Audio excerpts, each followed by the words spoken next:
Pues como ya les informaba al inicio de este espacio, familiares y compañeros de escuela de Perla, de 9 años, de Wilber, de 6, despidieron este lunes a los hermanitos encontrados muertos en una carretera en el istmo de Tehuantepec, en Oaxaca. Este caminito, este caminito, no me cansará, no me cansará. Hay que saludarles, vamos a estar y acompañando a Wilber y Perla a su santo lugar. Un fuerte aplauso para ellos. ¡Al infinito y más! ¡Al infinito y más! Un fuerte aplauso para ellos otra vez. ¡Justicia! ¡Justicia! ¡Justicia!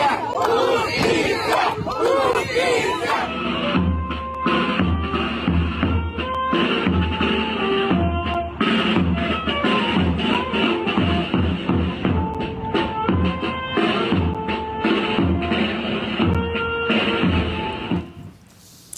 Y es que la violencia contra niños y niñas repuntó, les decía, más del 17%, según datos del Secretariado Ejecutivo del Sistema Nacional de Seguridad Pública.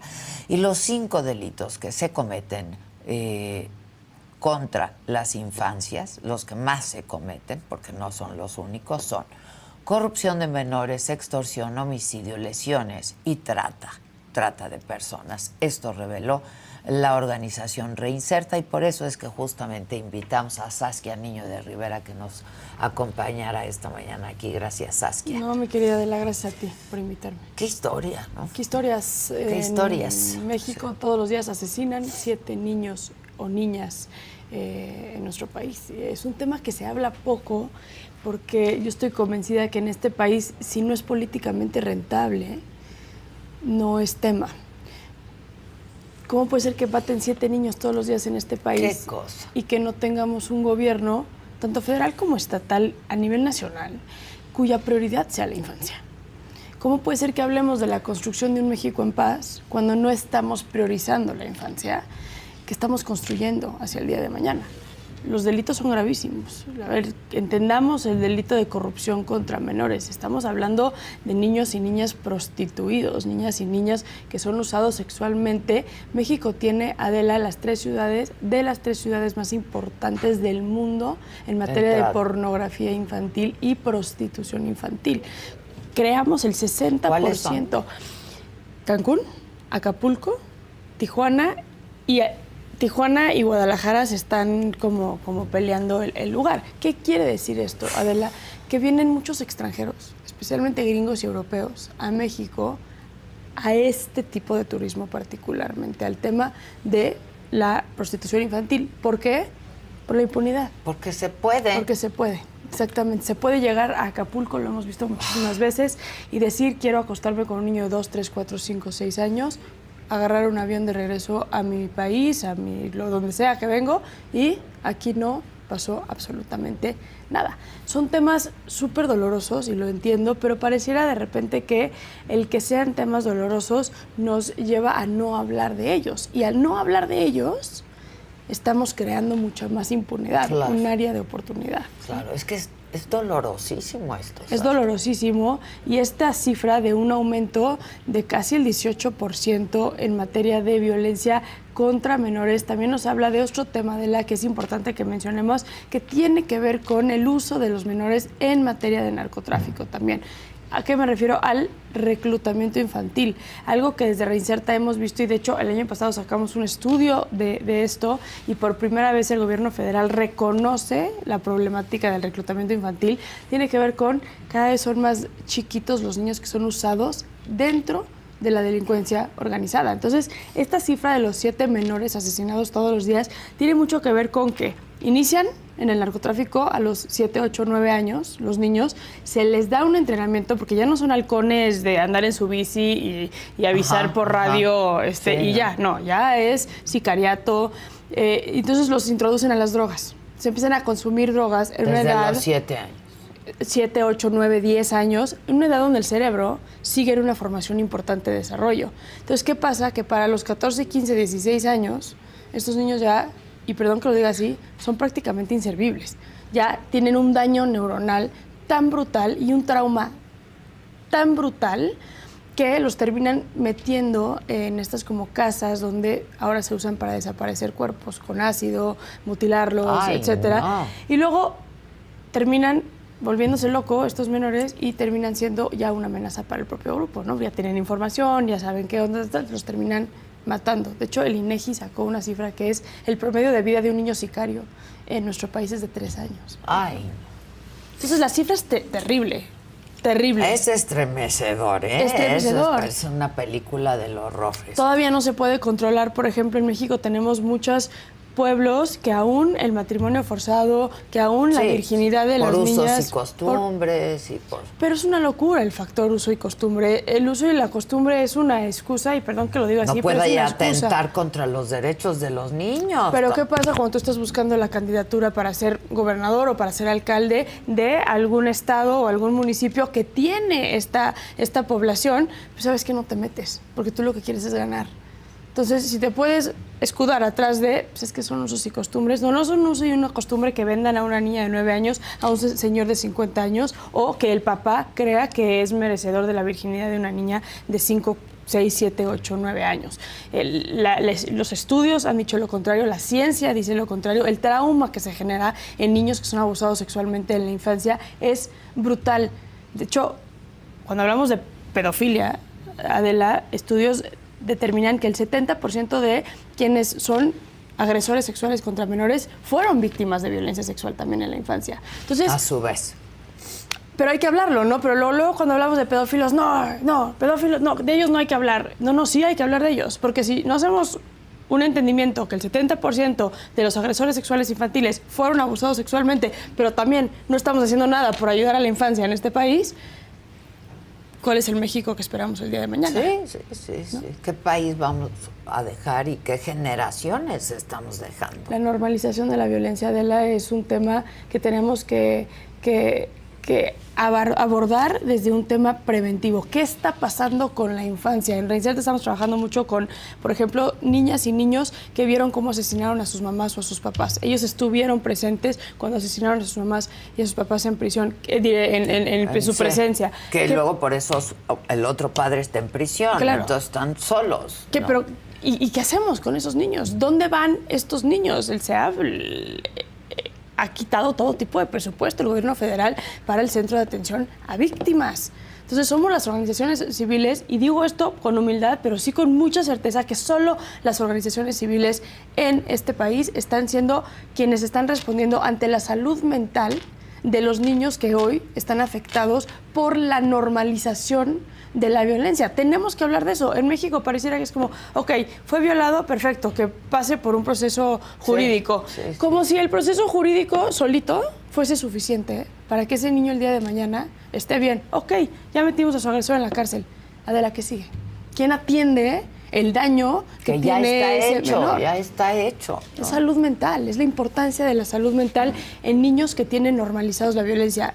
Y para cómo están las cifras de violencia en este país, tenemos que hablar de la normalización de la violencia en la infancia. Esos niños, esas niñas que para sobrevivir, porque viven en una casa donde un papá es sumamente golpeador, porque viven en una casa donde un abuelito es un pedófilo, donde viven en una casa donde mamá, papá son secuestradores, son narcotraficantes, donde salen a su colonia y encuentran cuerpos tirados en su colonia. O niños que en la escuela se tienen que ocultar abajo del pupitre y la maestra tiene que cantarles una canción porque hay balazos. Hay balazos. ¿no? Ahora los entrenan en eso.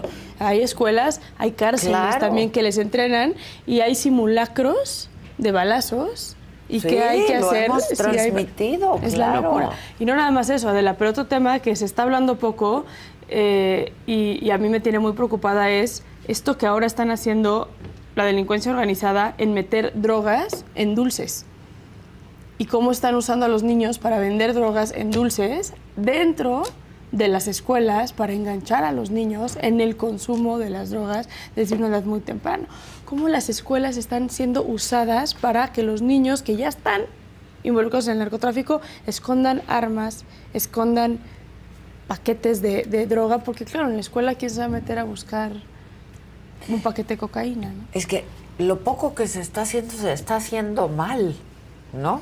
Hay como un miedo a afrontar, yo así lo siento. Y la realidad es que CIPINA, que es técnicamente esta institución que fue creada para la atención de los niños, desde Ricardo Bucio, que salió hace ya un año, no hay nada que se esté haciendo desde CIPINA. O sea, CIPINA está prácticamente desaparecido, cuando CIPINA debería de ser, para mí, una secretaría más de infancia. Así como tenemos la Secretaría de la Mujer, tenemos que tener una secretaría con presupuesto, con acciones puntuales donde... Políticas públicas y quienes no estén respondiendo ante los acuerdos, que se vayan. Que se vayan. Aquí no se va nadie. Pero CIPINA está así como, ay, tengan ahí a CIPINA, tengan algunas juntas ahí con quienes pertenecemos a CIPINA. Sin presupuesto. Sin presupuesto, sin nada. Es la buena voluntad de quienes la verdad estamos... Sí. Quien seguimos en la lucha de la sociedad civil. Esa es la realidad. Porque también la sociedad civil ha sido bastante golpeada en los últimos años, ¿no? Entonces, quienes seguimos en esta lucha... Sin apoyo, sin presupuesto, sin nada. Tiene que haber un presupuesto fijo para la infancia de este país. A mí me preocupa que los DIFs cada vez sean más usados para poder hacer política. Tú te metes a ver los programas que hace el DIF y es caminamos las calles y tocamos las puertas de las colonias. Están haciendo política. Sí, no sí. están protegiendo a la infancia. Ahora, narrábamos este caso que, como yo decía, lamentablemente no es de excepción, no es un caso aislado ni único, ¿no? Me decía 7 niños. 7 todos los días en este país. Todos los días, son 7 asesinados. niños. Mueren por violencia, pues. O sea, son mueren asesinados. es brutal. Brutal. Es brutal. Brutal.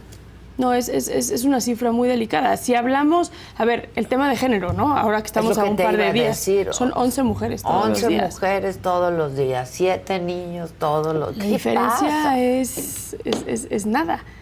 Y las mujeres hemos puesto en agenda, otra vez, porque es políticamente rentable, y tú ves cuántos políticos no se suben a la agenda de género. Ahorita, ¿no? O sea, es una locura. Pero ¿y el tema de la infancia qué? ¿El tema de la infancia qué? Y el tema de la infancia ya violentada, porque a veces hablamos de la infancia en materia de prevención, pero ¿dónde está nuestra reforma educativa? ¿No se supone que era una prioridad, Adela?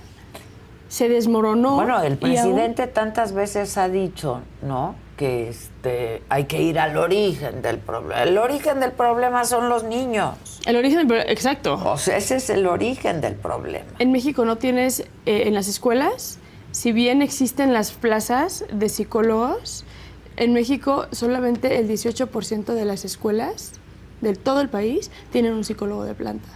Un psicólogo. Adela, estás hablando de la infancia que debe de detectar. Detectar, es lo que te iba a decir.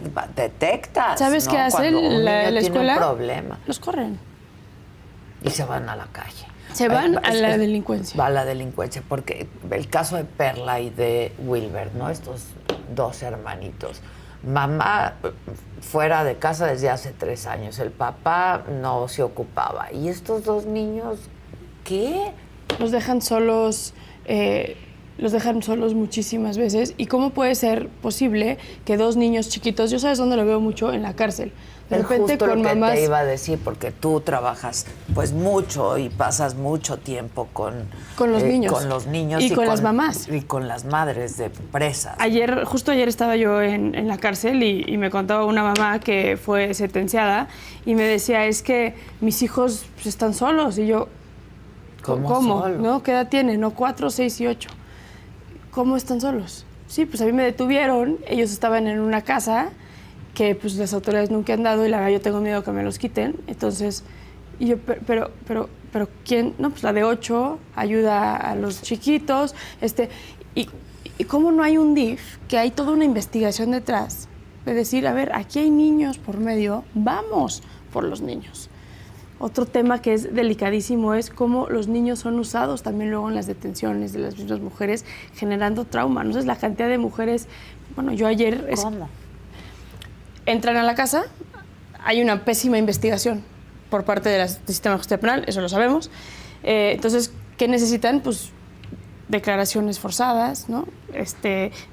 pruebas forzadas porque no tienen las herramientas para hacer una investigación propia y luego ir y detener ya con una carpeta de investigación bien hecha. Entonces, ¿qué hacen? Entran, por ejemplo, a las 3 de la mañana, revientan una casa, así le dicen, entran los policías, está dormida la mamá con sus chiquitos y yo he escuchado en 1000 veces, agarraron a mi hijo, le pusieron la pistola en la boca o en la cabeza y me obligaron a firmar un documento donde yo confesaba haber sido parte de, inserta aquí el delito que quieras, ¿no? Secuestro, narcotráfico, etcétera, etcétera. Ante esa situación, ayer mi columna en El Universal, Adela, es de Dulce Belén, que está hoy en la cárcel, y ella cuando la detuvieron tenía 5 meses de embarazo de 2 gemelas. En la tortura de su detención, perdió a sus gemelas de 5 meses. Está ya comprobado, está en el expediente, está documentado. Ella estaba embarazada cuando la detuvieron y de repente ya no estaba embarazada. Aún así le dieron una sentencia de 70. La golpearon. Ella cuando se despierta está canalizada en una delegación, en un como centro de arraigo ahí medio clandestino y ya no tiene a los bebés dentro. Después de haber sido... Y la ves y está llena de cicatrices en todo el cuerpo. Ay. Y aún así trae una sentencia de 70 años. Pero los niños, ¿no? Una mujer embarazada. O sea, son bebés de 5 meses. Ya ni siquiera es legal ahí el tema del aborto. Sí, sí. O sea, ya son, ¿no? Pero como son temas tan dolorosos, no hablamos. 7 niños todos los días son golpeados, lastimados o matados con arma de fuego. Muchos son el propio abuso sexual del cuerpo de un niño chiquito. A veces no lo toleran y mueren por el mismo. No. Pero esta es la realidad. Perdón que sea tan cruda a las 9:20 de la mañana. Pero sabes que sí hay que hablarlo y hay que visibilizar el tema y la problemática, ¿no? ¿Qué es esto? Exigirlo. Es un tema quizá igual de grave que el tema de los feminicidios en México. Bueno, imagínate, 7 niños mueren asesinados todos los días en este país, de una u otra forma.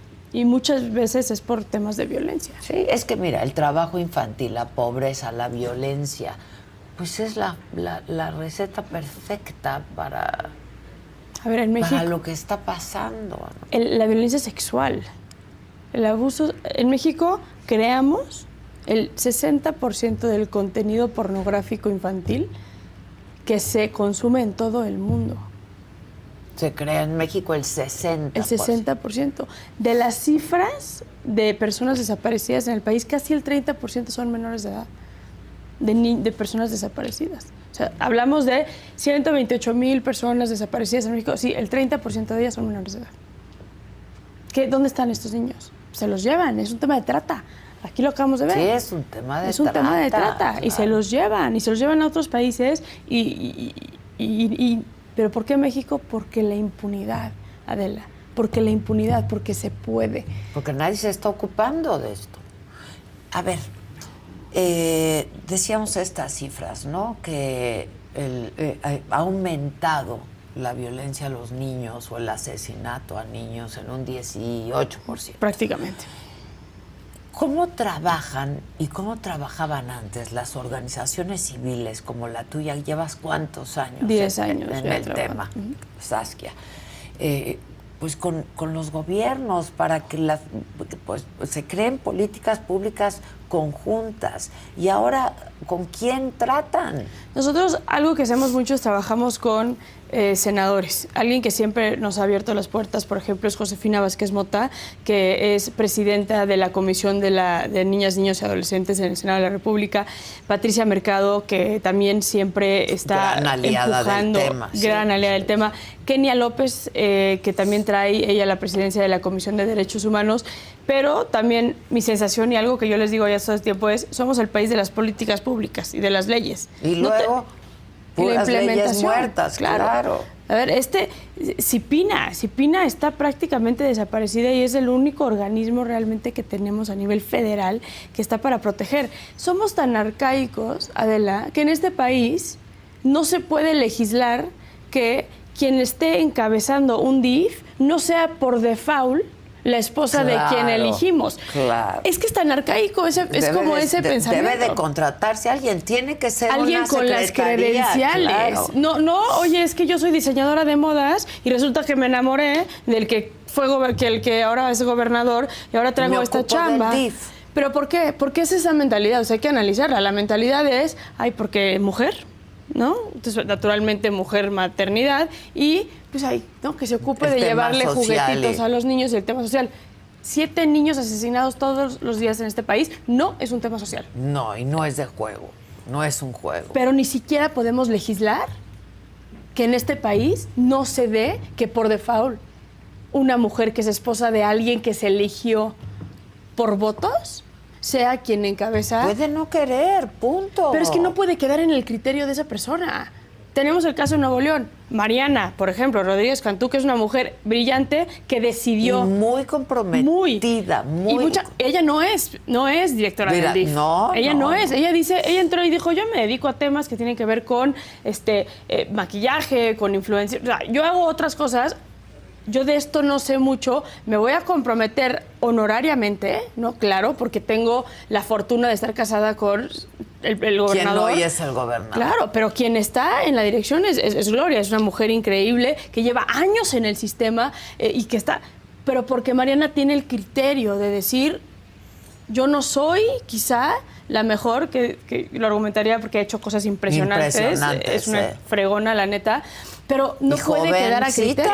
No, y comprometida. Muy comprometida. O sea, muy, muy comprometida. Pero ¿qué pasa con los otros estados donde tienes la soberbia de una esposa de un gobernador que dice, no, yo soy arquitecta, pero no importa. Nunca en mi vida he visto temas de infancia, pero no importa.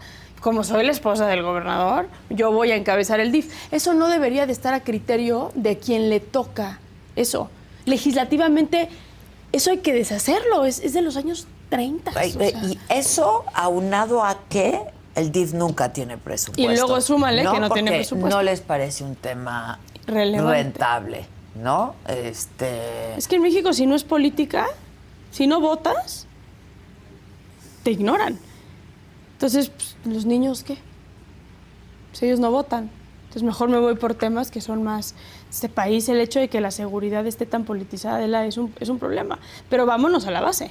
Vámonos a empezar por legislar que las esposas de los gobernantes no sean por default quienes encabezan algo tan importante como la infancia de un Estado. Sí, y para solo empezar. sí, pues han trabajado en el tema de alguna manera. Que haya un proceso de elección, de decir, bueno, esta persona es la mejor para ese puesto, pero no tiene nada que ver que sea o no sea esposa de... No, puede ser honoraria, como claro. el caso de Nuevo León, claro. ¿No? Sí, claro. Pero es que a mí este ejemplo me encanta porque a ese nivel de arcaico es el olvido de la infancia en este país. Ni siquiera el legislativo puede decir, basta en que pensemos que los niños de este país necesitan juguetitos y abrazos de una mamá.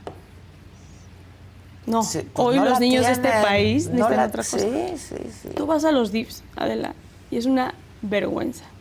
Una vergüenza. O sea, caminar los DIFs de los diferentes estados de este país son cárceles. Nunca se me va a olvidar una vez que entré a uno, aparte era como donde tenían especialmente a los niños, que no voy a decir estados por no golpear, pero tenían una casa, digamos, que son para los niños especialmente violentados, ¿no? O sea, como los niños que tienen más problemas y entonces los segregan para que no perversen o lo que sea a los otros niños, ¿no? Porque esta es la mentalidad. Entro y están con cartones en los pisos. Y yo, ¿y las camas? No les podemos poner camas porque luego se quieren ahorcar con las sábanas. Entonces les ponen cartones y duermen sobre los cartones. Te estoy hablando que son niños que traen ya toda una historia de trauma extremo. Claro. Están en el DIF porque ya intervino el sistema de justicia penal y dijo, a estos niños hay que aislarlos de este espacio. Entorno violento. Y los metes a dormir sobre pedazos de cartón porque... Pues es que luego no esconden cosas en los colchones o luego se quieren colgar con las. Entonces dices, no puede ser que tú estés encargada de este niño que por fin lo salvaron del infierno en el que estaba y ahora llegó al infierno número 2, ¿no? Hay ausencia de salud mental en quienes hoy están en los diferentes centros de atención para menores y quienes dan primera respuesta. Es impresionante las historias de los niños y de las mamás que van con sus hijos. Acaban de violar a mi hijo, vengo a denunciar. Es la misma Ministerio Público que lleva sentada en ese lugar 25 años, que nunca en su vida ha recibido una sola terapia. Una capacitación, además, para poder, ¿no? Mira, dar ayuda. Digamos que está capacitada. Te voy a dar el beneficio de la duda de que está capacitada y es la persona elegida. En México no se habla de la salud mental. Entonces, lo que pasa es que hay una cosa que se llama trauma vicario. Entonces, ¿qué pasa con la Ministerio Público que lleva 25 años recibiendo a niños violados? Ese Ministerio Público está completamente blindada de cualquier tipo de emoción que pueda existir con un niño abusado sexualmente.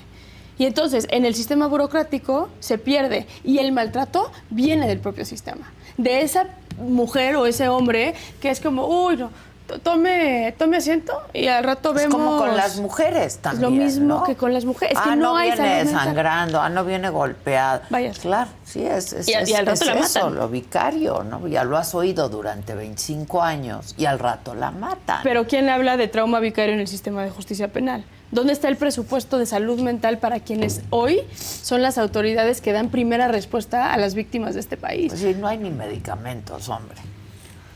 No hay ni medicamentos.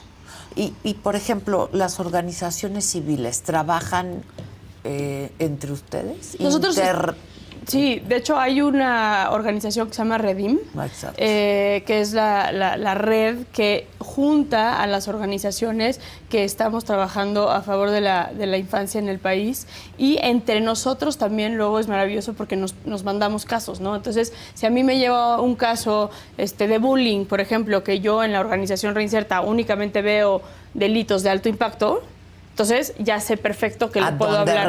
A dónde remitirlo. Claro. Ahora, las organizaciones, es interesante, pero las organizaciones que seguimos en pie y hoy seguimos comprometidos con presupuesto, con infraestructura, con protocolos, con lo que deberían ser las organizaciones en cualquier parte del mundo, somos las organizaciones que no recibimos fondos o que no dependemos de los fondos del gobierno.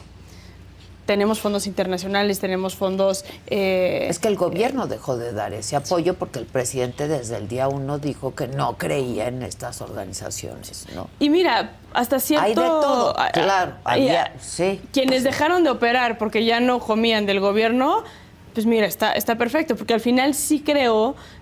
Lo que de repente da coraje en este país es la corrupción y que veas que el dinero, en vez de que se use para cosas positivas, se usa para otra cosa, y encima te dicen que tú no puedes usar el dinero, ¿no? Pero hay toda otra parte importante que tiene que ver con concientizar a la sociedad de decir, bueno, yo puedo ser parte del cambio que quiero ver en México. Entonces, que organizaciones dependamos de dinero de instituciones privadas, de gobiernos internacionales, creo que está bien, porque entonces fungimos como un apoyo para el gobierno local o el gobierno federal y dobleteamos o triplicamos el esfuerzo. Eso técnicamente si el gobierno no tuviera un problema de corrupción como lo tiene. Pero la realidad es que se vuelve muy complicado. Yo te puedo decir que atiendo el 20-30% de los casos de violencia que me llegan, porque no tengo presupuesto para más. Pues claro. No se puede, no alcanza. Reinserta es la única fundación en México, la única en México que tiene el programa tanto para agresores como para sobrevivientes de violencia sexual, porque el 74% de los temas de violencia sexual en este país tienen que ver con algún familiar directo. Entonces, ¿qué pasa en este país? Muchos es que fue mi hijo o mi sobrino quien violó a mi hija. Si no atiendes al agresor también, viven en el mismo espacio. Sí, claro. La agresión va a seguir. Tienes que separarlos. Y tienes que separarlos. Y mira, yo en beneficio de algunas y varias esposas de algunos gobernadores que sí les toca por default, pero se enamoran del proyecto y quieren, y no, ya están en eso y quieren hacer, no tienen con qué. No hay presupuesto. No tienen con qué. Porque no les interesa, no hay lana para ellas, pues ¿cómo hacen? No, y si ves los presupuestos de los estados del dinero que se va para la atención a la infancia es el mínimo. Sí, es el mínimo porcentualmente. Alguien decía por aquí en el chat que en su época no había psicólogos en las escuelas. En primer lugar, digo, no sé a qué generación pertenezca, pero era otro país. Es otra generación. Hoy la ciencia nos ha demostrado que la salud mental tiene un factor. Antes también, pues nos pegaban. Nuestros papás, y una buena nalgada, un buen coscorrón, un buen esto, Decían, era bien visto. ¿no? Una buena nalgada a tiempo. A tiempo.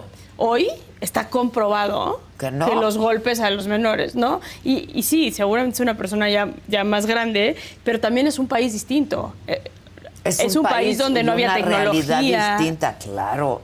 No tenías acceso a todo lo que ahora tienes acceso como niño. El promedio de menstruación hace 50 años de una niña era entre los 14 a 16 años. Y hoy, ahora, a partir de los 8 o 9 años. Es una cosa terrible. Eso tiene que ver con todo lo que estamos hablando. Entonces, perdón, hoy la salud mental sí es relevante. No porque hace 50 años no habían psicólogos en las escuelas. Hoy está comprobado que la deserción escolar es el factor de riesgo número 1 para los niños reclutados por la delincuencia organizada. Pero ahí, otra vez, la combinación perfecta es explotación laboral, abuso, violencia y pobreza lacerante, y mira, ¿no? O sea, pobreza lacerante, pero yo ya te diría, a mí mucha gente, yo lo uso la palabra privilegio, Adela, y la gente, claro, el privilegio es dinero. No, el privilegio en este país no es tener dinero. Hay que redefinir.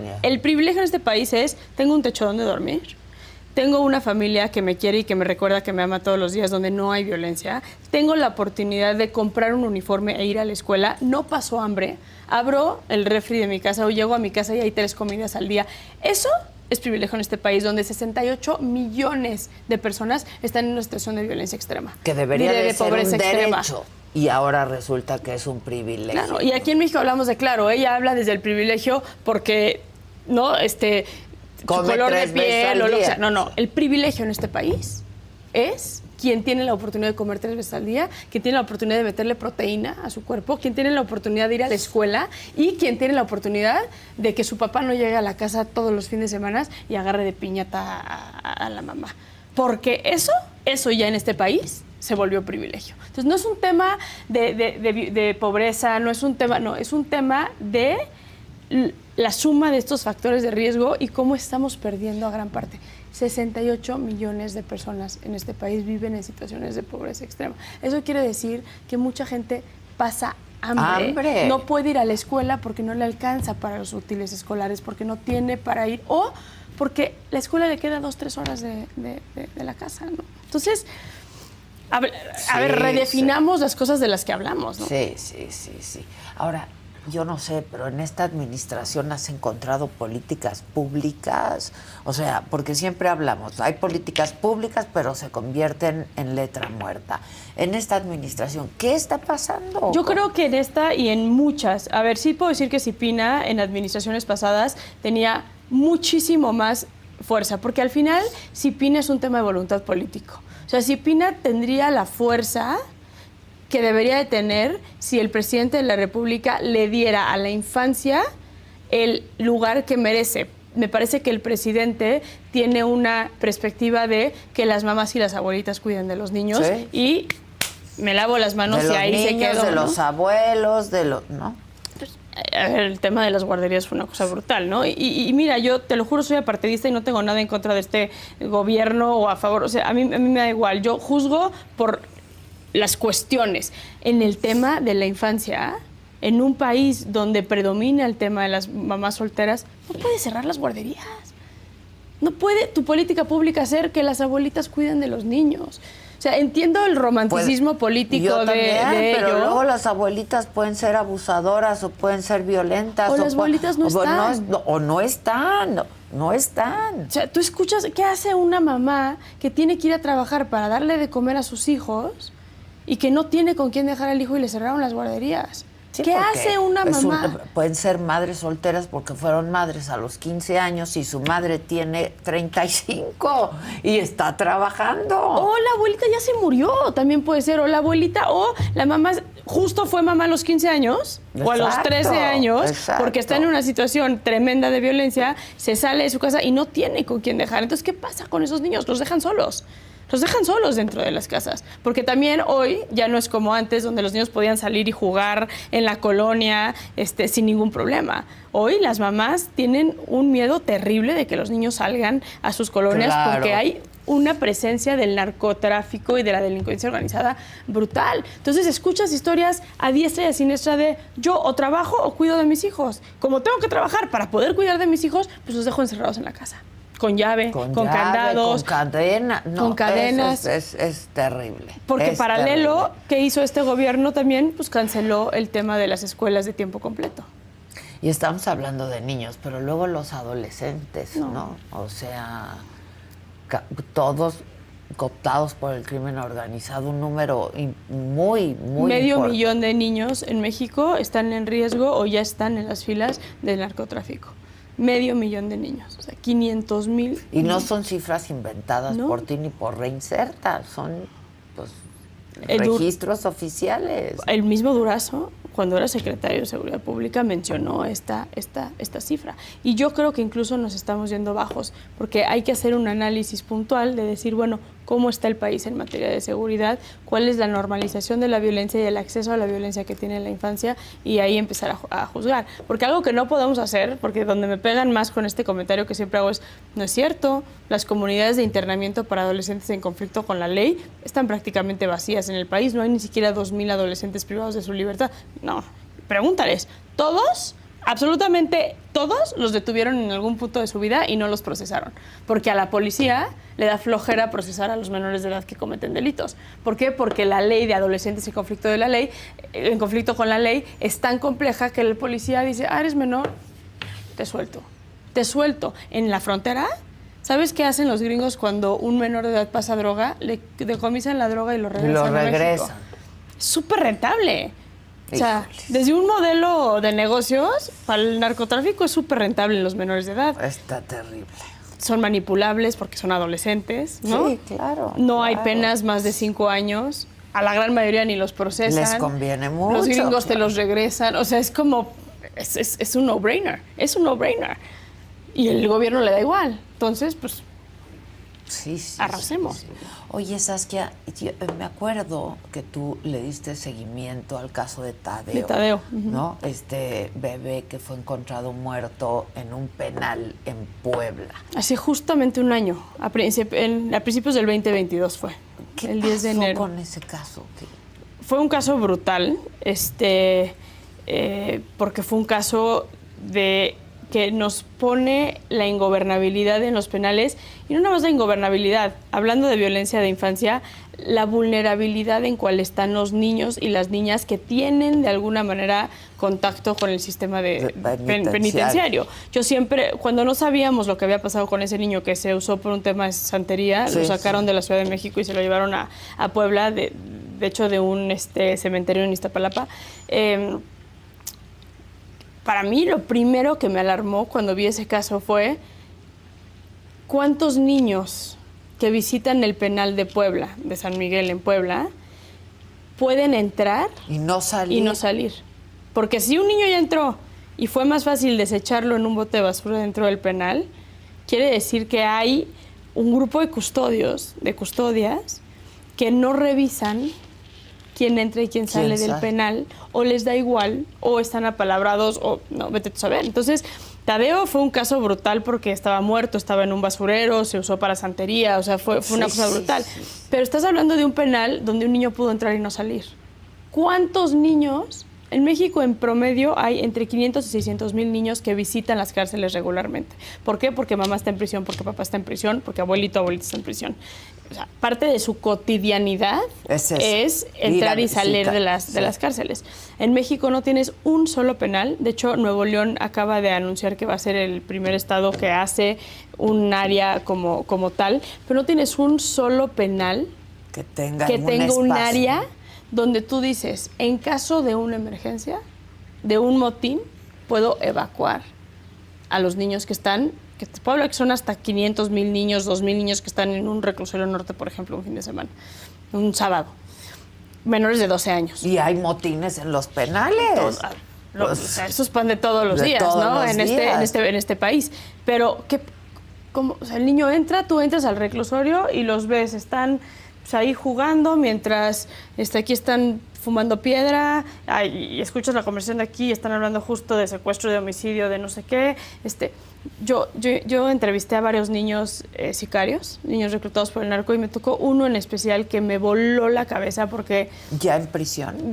Como menor de edad, Sí, un chavito de sí. 15 años, sicario, y yo lo estaba entrevistando y su historia es que su papá estaba en la cárcel, en el Topo Chico, especialmente en Nuevo León, ya extinto Topo Chico. Y entonces en algún punto yo me volteo y le digo, ¿no te da miedo terminar en la cárcel? ¿No te da flojera que la historia de tu vida sea una sentencia de 90 años? Digo, ahorita estás chiquito y tu pena fue de 5 años, vas a salir. Pero ¿no te da vas a flojera? volver a lo mismo. Me dijo, ¿sabes qué flojera? ¿Cuál? Yo cuando iba a visitar a mi papá... Comía. Prostitutas, drogas, fiesta, banda... ¿Miedo a la cárcel? ¿Cuál miedo a la cárcel? O sea, yo voy a ser el chingón de Topo Chico, me decía, ¿no? En ese momento que todavía no había cerrado Topo Chico. Y yo decía, ¿así cómo? Claro, entonces estos niños que entran a las cárceles del país... Y ven esto.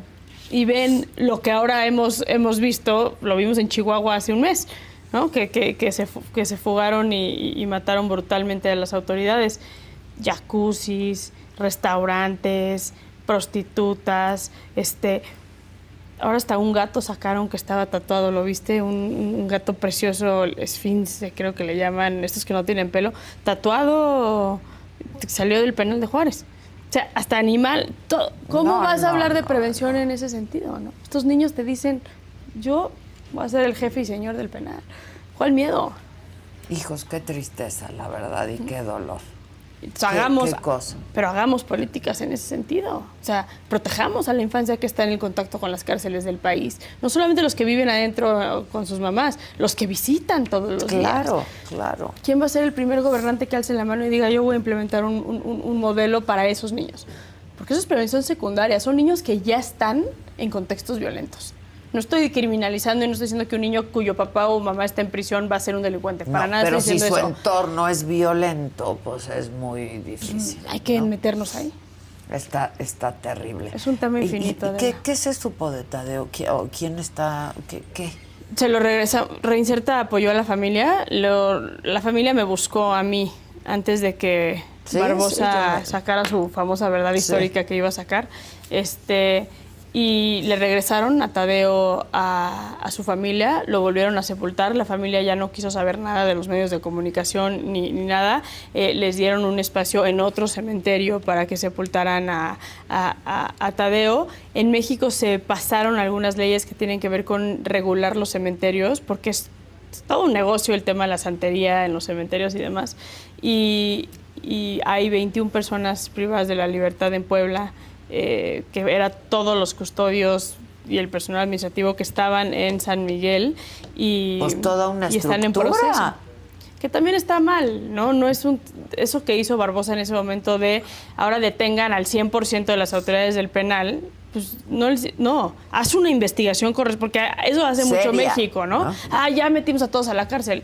Con el Chapo, cuando se fugó el Chapo fue lo mismo. Todos vámonos para la cárcel. Y conforme fueron pasando los años, la gran mayoría de los que metieron a la cárcel fueron sacándolos absueltos porque nada tuvieron que ver con el delito. Pero ya les arruinaste cuántos años de su vida. Mientras averiguas. Claro, aquí es muy sencillo. Hay que hacer una investigación. ¿Quién metió al bebé? ¿Con instrucción de quién? ¿Y quiénes fueron las autoridades correspondientes en los puntos correspondientes que dieron ok a que ese bebé pasara sin vida? Oye, ¿y tú tienes acceso, autorización y acceso a las cárceles? ¿O también es un proceso complicado? La fundación ha creado cierto nombre, lo cual ha sido muchos años también de hacer relaciones públicas con las autoridades correspondientes para poder operar. Algo que tenemos en beneficio es que nosotros no recibimos dinero del gobierno. Entonces, es un apoyo siempre a las autoridades el que Reinserta entre y meta cualquier taller que metamos o cualquier espacio lúdico y demás. Entonces, parte de la chamba que yo hago justo es acercarme a los secretarios de Seguridad Pública, a los subsecretarios del sistema penitenciario para decirle, oye, yo te ayudo, nada más déjate ayudar. Claro. Porque hay muchos estados que no se dejan ayudar. Pues gracias, Saskia, No, al por el contrario. trabajo que haces, de verdad, sobre todo por el trabajo que haces. No, y gracias a ti por atreverte a hablar de este tema. Necesitamos más espacios con micrófonos. Pues Adela, este que es hablen tu de esto. espacio el día que quieras y Te en lo el agradezco momento que muchísimo. quieras, Gracias. querida Saskia. Muchas gracias. No, gracias a ti. Qué tristeza, la verdad, qué tristeza. Es fuertísimo. Fuertísimo. Es fuertísimo. Es que no sé cómo acabas tú. Con los niños no, ¿no? O sea, Ah, sí, con los niños Con no. los niños no. O sea, nada más eso. Con los niños, Con los niños no. Híjoles. Muchas gracias. A ti, Adela, gracias. Muchas gracias. Bueno, ahora imagínate.